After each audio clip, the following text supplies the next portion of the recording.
ਮਜ਼ੀਦ ਦੱਸਣਗੇ ਸਾਡੇ ਨੁਮਾਇੰਦੇ ਨਵੀਦ ਅਹਿਮਦ ਬੱਟ। जी बिल्कुल पूरे पंजाब दे विच CCD दे फैज़ जारी है।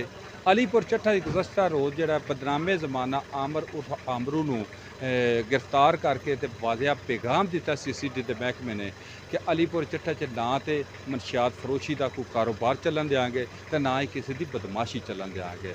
अलीपुर चट्ठा दे भी बदनामे ज़माना मनशियात फरोश आमरू नूं गिरफ्तार करन तो बाद कई जिहड़े ने कन्न टुके ने मंजरे आम तो गायब हो चुके हैं। मेरे नाल शहरी मौजूद है, वो इस CCD की कार्रवाई के बारे की आंदा उहदे नाल गल करने आ। अस्सलाम वालेकुम। अलीपुर चट्ठा बहुत खुशहाली का मंजर आ गया है। CCD भी बहुत अच्छा काम कर रही है और ये बदमाशी करने वाला ज़िनाखोरी और बत्ताखोरी है इंशाल्लाह जड़ से ख़त्म कर देगी। हमें CCD पे गर्व है और ये ऐसे काम कर रही है। इंशाल्लाह अलीपुर चट्ठा बहुत खुशहाली की तरफ गामजन होगा।